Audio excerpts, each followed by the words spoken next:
I still remember the burning sting of the antiseptic, the harsh fluorescent light overhead, and the echo of my father's voice as he hung up on me. "Why are you making such a fuss? You're not dying. Don't call in a panic. Claire needs support urgently now." I was lying on a gurney in the ER, bleeding, barely able to breathe after a car crash. My leg felt shattered. My ribs screamed. But none of it compared to the fracture in my chest, the one caused by the man who was supposed to protect me. He left me there alone because my sister had a meltdown over a failed job interview. When he finally showed up hours later, the look on his face said it all. He had no idea what I'd become in his absence, and he certainly didn't expect what I was about to do next. The crash had happened in a blur, tires screeching, glass exploding, and then silence. When I woke up, I couldn't move my leg. I tasted blood in my mouth and realized I was being lifted onto a stretcher. Paramedics were speaking, their voices urgent but calm. "We've got a pulse compound fracture, possible internal bleeding. Let's move." I faded in and out on the ride to the hospital. The next time I opened my eyes, I was under a fluorescent ceiling, shaking, half covered by a thin, scratchy blanket. A nurse spoke to me kind, but hurried, asking if I could feel my toes. I could barely. Then I reached for my phone. The screen was cracked just like me. I scrolled to the one number that had always meant help Dad, my emergency contact. The first call went to voicemail. The second rang, then cut off. On the third try, he answered. His voice was clipped, already annoyed. "Stella, what is it? I'm in the middle of something. Claire's having a moment." "Okay." I blinked at the ceiling, swallowed against the taste of iron. "Dad, I'm in the emergency room. I was in a car accident. I think my leg is broken." He cut me off. "Are you dying?" What I said. "Are you dying? Because Claire just bombed an interview she really wanted and she's spiraling. She needs support right now. I'm trying to keep her together. This isn't the time for drama." "Dad, I'm alone," I whispered. "They think I might need surgery." He sighed. Not in fear, not in worry, but in annoyance. "You're strong. You'll be fine. Don't call in a panic. Claire needs me now." Then the line went dead. I stared at my phone for a long time, trying to make sense of what had just happened. Not the accident, not the pain, but that my father, my only living parent, had chosen my sister's emotional crisis over my physical trauma. I laid there, the antiseptic stinging my nose, the beep of machines, the only reassurance I had. The nurse returned, this time gentler, and asked if there was anyone coming. I nodded, even though I wasn't sure anymore. I kept checking the door, waiting for him to appear, but no one came. And in that waiting, something shifted in me. For the first time, I realized just how alone I really was. Not just in that room, but in this family. As I lay in that sterile hospital room, numbed by both painkillers and disbelief, the truth started to bloom inside me like a slow, burning bruise. This wasn't new. It had always been like this. Claire, the golden child. Claire, the delicate one. Claire, who needed extra care, extra patience, extra attention. And me, I was the strong one. The one who didn't need babysitting, the independent spirit. That's what they used to call it when I got overlooked. "Stella's doing fine. Let's focus on Claire. She's just more sensitive." I thought back to birthdays, how mine were quiet dinners while Claire got backyard parties, string lights, and three-tiered cakes. I remembered my high school graduation, how my dad missed the ceremony because Claire had a panic attack over a B- on her final exam. He said, "You understand, right? She really needed me that day." And I did understand. For years, I told myself I did. Even in college, when I took on 2 jobs to pay tuition, he sent Claire rent money and bought her a new laptop because hers made her anxious. When I mentioned mine was falling apart, he suggested I save up or check Craigslist. The double standard was constant, so subtle at times that I gaslit myself into believing I imagined it. But lying in that hospital bed, staring at the blank white ceiling, I knew better. There had been the time Claire got drunk and backed Dad's car into a neighbor's fence. He called it a learning experience. But when I once forgot to refill the gas before returning the car, he lectured me for an hour about responsibility and respect. Claire had always been the emotional one, the creative soul. She switched majors 3 times, moved cities twice, failed internships, and every time Dad was there with hugs, money, pep talks. Me. I landed a stable job, paid my own bills, stayed out of trouble, and somehow that made me less worthy of his attention because I didn't need him until now. until my car spun off the road and I needed him not as a provider, but just as a father to show up to sit next to me to care. And he didn't. He chose Claire again. Over and over she demanded and received. I endured and was ignored. Even when I was the one on the table, even when the doctors were discussing possible surgery and internal bleeding, even then, I thought about all the times I'd reassured myself with, he just worries about her more because she struggles. But now I realize something even heavier. He never actually saw me. He only saw what I could handle and assumed I'd handle it alone. That night, lying with a fractured body and a newly shattered heart, I let the denial fall away. The fog lifted, and in its place something colder and clearer took root. This wasn't love. This was neglect dressed up as expectation. I used to believe that if I worked hard enough, stayed quiet enough, gave enough, I'd finally earn his love. Not just approval love, but growing up, that love was always conditional. If I succeeded, it was expected. If Claire simply tried, it was praised. When I brought home straight A's, Dad would glance at my report card, nod, and say, "Good, that's how it should be." But when Claire passed a class she'd been failing, he took her out to dinner, posted about it on Facebook, and told the world how resilient she was. I learned early on that competence wasn't celebrated, it was exploited. He leaned on me to help around the house, to manage bills when he traveled, to keep things steady. Meanwhile, Claire floated through life with a safety net woven from our father's endless second chances. Once, when she ran up nearly 2-0 in credit card debt by accident, he bailed her out, then asked me if I could cover the utilities for the next 2 months to help rebalance the household. And I did it because I thought that's what love looked like. Picking up the slack, being the dependable one, always saying, "I understand," while swallowing resentment like bitter medicine. But I didn't understand. Not really. Not until I was lying in a hospital gown with stitches across my side and bruises blooming down my arms. And my father told me plainly, coldly, that I was being dramatic, that my sister's failed job interview was more urgent than my pain, that I wasn't dying, so I shouldn't have called. I remember staring at the wall after that call, trying to process the shame. The worst part wasn't even his rejection. It was how familiar it felt. This wasn't a one-time betrayal.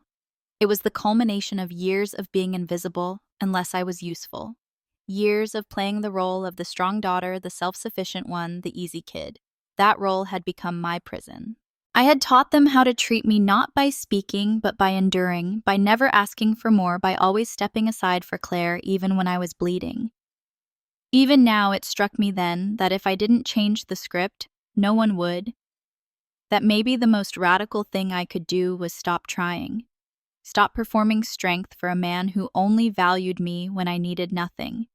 Stop bleeding quietly just to protect the comfort of others. Stop calling it love when it was really control wrapped in praise. Lying there, I realized this wasn't just a car crash. It was a breaking point, and maybe finally that was exactly what I needed. By the time night fell and I was moved to a quieter room in the trauma wing, the hospital had become a strange kind of sanctuary, cold and impersonal, but still more comforting than the hollow warmth I'd grown used to at home. The nurse dimmed the lights, adjusted the blanket around my cast, and asked softly, "Is your family coming?" I gave the only answer I could. "No." She didn't press, just nodded and said, "Let us know if you need anything." But I did need something. Something I had never let myself ask for before. Protection. Not from pain. I could endure pain, but from the people who kept calling it love while watching me break. That's when I reached for my phone again. My hand was steadier now. I scrolled past Dad, past Claire, and tapped on Miss Eliza Grant, my lawyer. I'd worked with her years ago on a housing matter. Nothing major, but she was competent, calm, and kind, and most importantly, she didn't look at me like I was overreacting. When she picked up, I expected to fall apart. Instead, I surprised myself. "Eliza, it's Stella. I'm in the hospital." "Pause. Are you safe?" she asked instantly. "Yes, physically yes, but I need help. Legal help." I explained everything. The accident, the call, the dismissal, the years of financial help I'd given my father and sister. Thousands I'd quietly transferred over the years, under the guise of being the responsible one. Her voice didn't waver. "Okay, I understand. What do you want to do?" "I want to cut them off," I said. The words came out like a confession, but felt like a release. "I want to make sure they can't access anything. I want to revoke everything I've ever signed. Power of attorney, will beneficiaries' financial access all of it? She didn't ask why. She didn't need to. Instead, she said, "Do you have documentation of the support you've given them?" I nodded reflexively, then added, "Yes, I started saving records months ago. Bank transfers, emails, even some texts. I hadn't known why I'd started doing it. Maybe a quiet part of me had seen this moment coming." "Good," she said. "That will help. I'll come to the hospital in the morning. We'll draft everything. You don't need to do this alone." And for the first time in a long time, I believed her. When we ended the call, I sank back into the pillows. The machines around me beeped, steady and sure. I wasn't just trying to survive anymore. I was choosing myself, the girl who had always come second, the woman who had always swallowed her voice. She was done performing strength for people who weaponized it. And for the first time, the silence didn't feel like abandonment.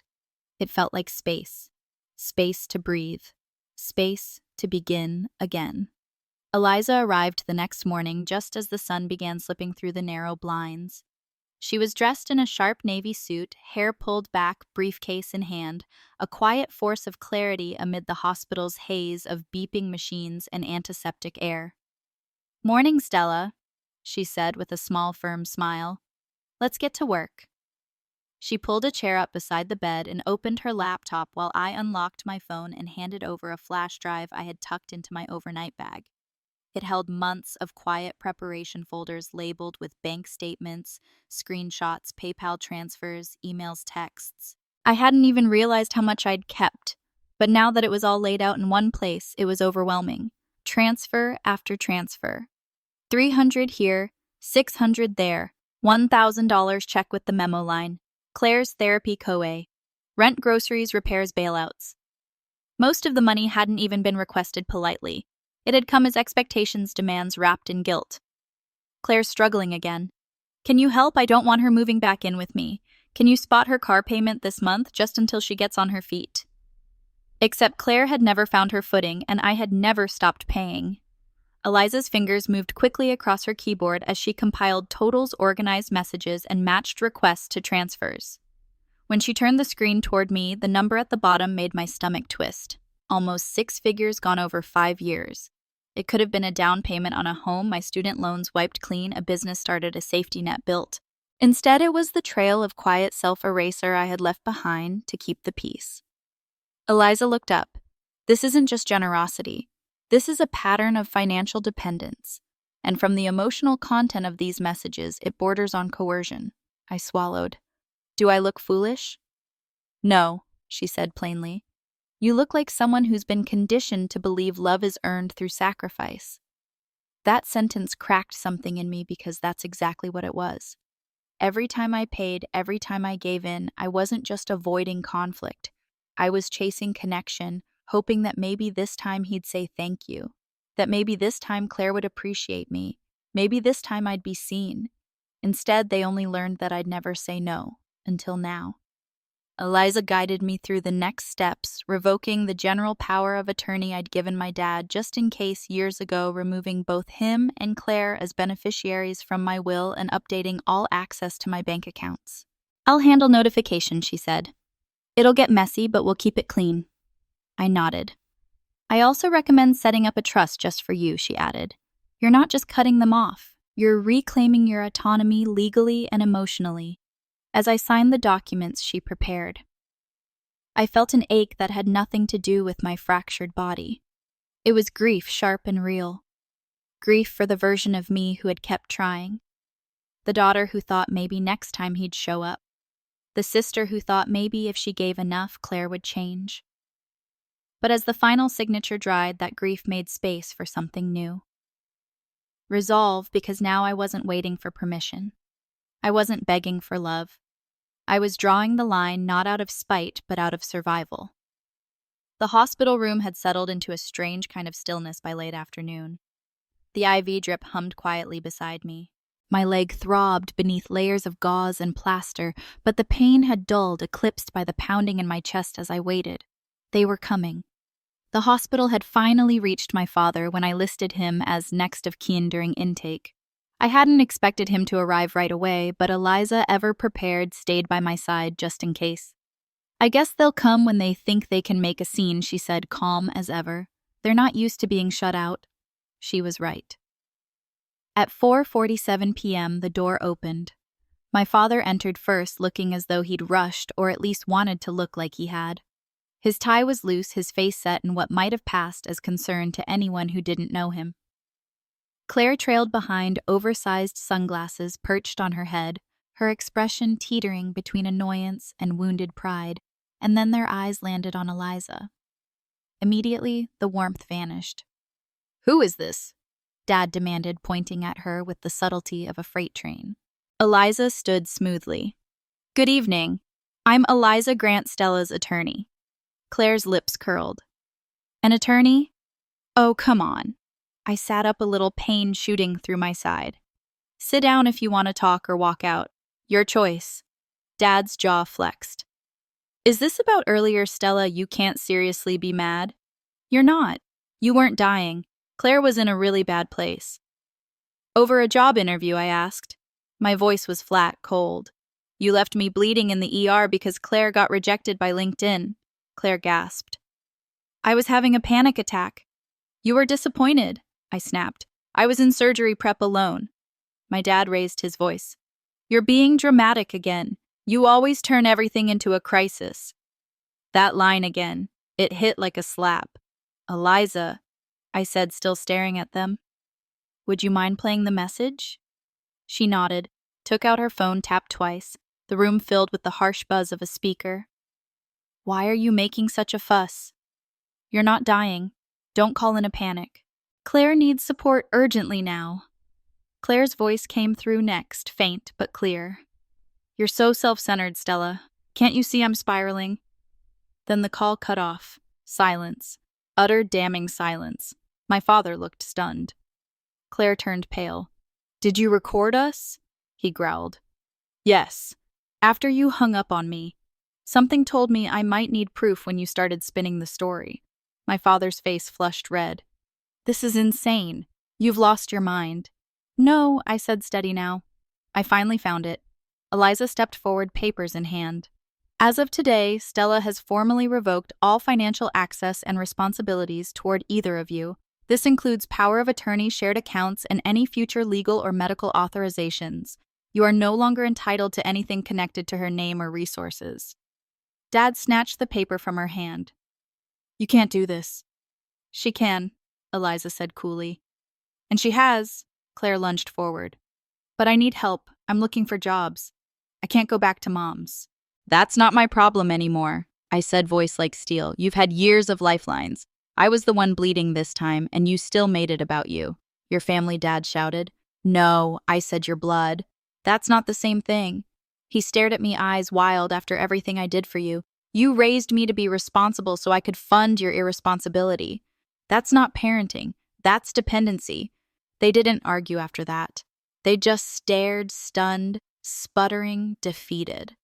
And when Eliza opened the door with a quiet nod, they walked out of my life. No more performances, no more pleading, just the cold, clean sound of a closing door. The silence they left behind wasn't peaceful. It was heavy, like the air after a storm, when the clouds haven't quite cleared and everything feels drenched in aftermath. Eliza stayed a moment longer. She gently placed the signed documents into her folder, zipped it shut, and gave me a long, quiet look. "They'll push back," she said softly. "Emotionally, maybe publicly. Be prepared for anger masquerading as heartbreak." I nodded, even though my stomach was already twisting. And she was right. They didn't wait long. That night, while I was still on IV antibiotics and painkillers, I got the first text from Claire. "I can't believe you blindsided us like that. You've always been jealous. You wanted to humiliate me in front of him." A minute later, "You're not a victim. You just like playing one now that it gets you sympathy." Then my father. "This is a betrayal after all we did for you. I paid for your braces, your summer camp, your childhood, and this is how you repay me." Each message chipped at the shell I'd started to build, but I didn't respond. Eliza had told me, "Silence is power. Let your attorney speak for you. Let your boundaries speak louder than any reply." So I muted their numbers. I let the phone buzz itself into irrelevance, but it didn't stop there.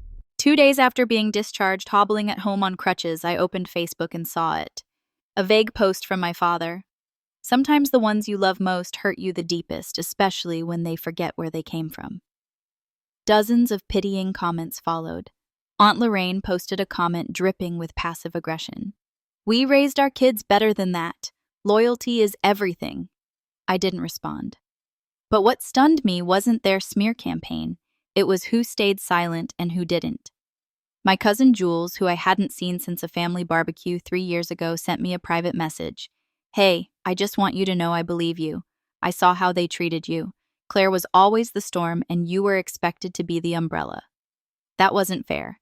I cried harder at that message than I had at any point in the hospital, because someone saw me finally clearly without me having to explain. Then there was Emily from work who dropped off groceries without asking, and my friend Nora who texted, "You don't owe anyone your survival." Piece by piece, I realized I wasn't alone. The people who really cared didn't need an explanation or justification. They didn't twist my pain into drama or gaslight me with fake nostalgia. They just showed up. And slowly I began to show up for myself too. I returned to therapy. I talked not to defend my past, but to unpack it, to understand why I'd stayed so long in a system that fed on my silence. My therapist said something I'll never forget. "You weren't loved for who you were. You were rewarded for what you gave. That's not love. That's transaction." It hit like truth always does. Sudden, sharp, liberating. I started to reclaim more than my finances. I reclaimed my identity. I opened a separate savings account just for me. I updated my emergency contacts. I blocked Claire and my father on every platform. It wasn't rage that guided me. It was peace, the kind that comes after a storm strong enough to uproot everything that was never stable to begin with. Months passed. My leg healed slowly. The cast gave way to a brace, then a cane, and eventually just a faint ache when it rained. But what took longer to heal was the quiet wound I carried in my chest, the kind no x-ray could show, the kind carved by a father's silence, a sister's entitlement, a lifetime of being needed but never truly seen. And yet I was healing.